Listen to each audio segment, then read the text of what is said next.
Hi, and welcome to Experience Points by University XP. On Experience Points, we explore different ways we can learn from games.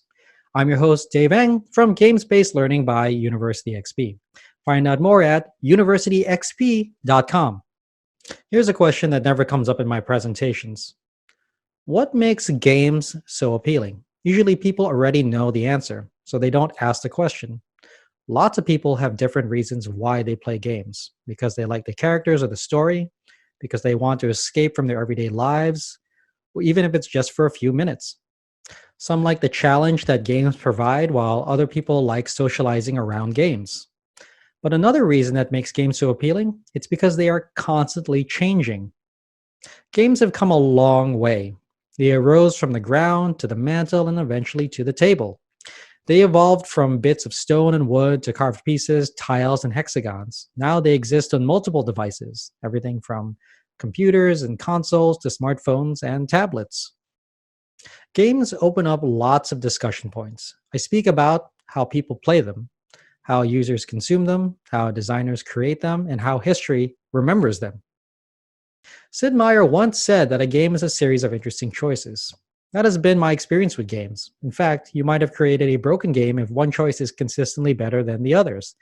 If that is the case, then why make any other choice? And if you can't make any other choices, then why offer any choices at all?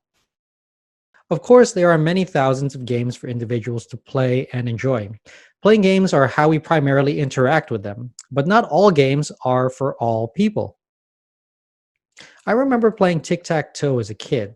That game was an interesting one for my young mind as I tried to outsmart my family in order to win. But over time, I discovered the pattern and realized that it was no longer a game to me. The choice left was no longer interesting. Have games evolved past the point of pattern recognition to rely on interesting choices once again? Yes and no. Think about Dance Dance Revolution. What are the interesting choices there? There are buttons you must hit and steps you must take, but the game rewards you only making the correct choices at the correct time. So, what are the choices here? To step or not to step? On its face, Dance Dance Revolution doesn't appear to offer any interesting choices. You either step or you don't. But the game, the process, is still enjoyable. It would have to be in order for it to have been such a popular game. If DDR tells us anything, it's that a game can still be fun even if it appears to lack a series of interesting choices. That game, that interactive experience, still existed. It still captivated and engaged legions of fans. So if game design is only about creating a series of interesting choices, then we might be going down a dark path. Rather, games have changed. Games have evolved by innovating. Designers took something that might have been previously considered dull and made them interesting. New games make these experiences novel again. Take, for example, the series of widely popular simulators: Train Simulator, Truck Simulator, and Flight Simulator. In order for these titles to succeed, they want to be as true to the source material as possible. That is, to be as realistic a simulator as possible. But how can these be fun? To others, these games are occupations that one is in order to earn a living. But these games are live examples of innovation.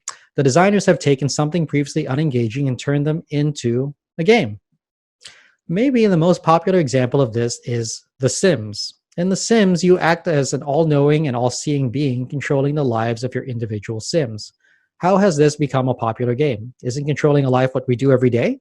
So, what makes games so appealing? Is it because of the choices? Is it because of realistic experiences? Is it because you can become a god over simulations of everyday people? I think that games are so appealing because they continue to innovate and change. Games are as much a reflection of ourselves and our society as any other medium. Games will continue to grow and to adapt. They will change to the different ways we consume content, interface with our world, connect with others, and socialize with our peers. Games have evolved before. They can keep changing. That is what makes games interesting to me. I hope you found this episode useful. If you'd like to learn more about games-based learning, then a great place to start is my blog at universityxp.com/blog. You can also get a full transcript of this episode, including links to references in the description or in the show notes. Thanks for joining me. Again, I'm your host, Dave Eng from Games-Based Learning by University XP. On Experience Points, we explore different ways we can learn from games. If you like this episode, please consider commenting, sharing, and subscribing.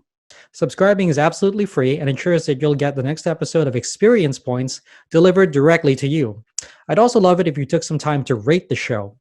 I live to lift others with learning, so if you found this episode useful, consider sharing it with someone who could also benefit. Also, make sure to visit University XP online at universityxp.com.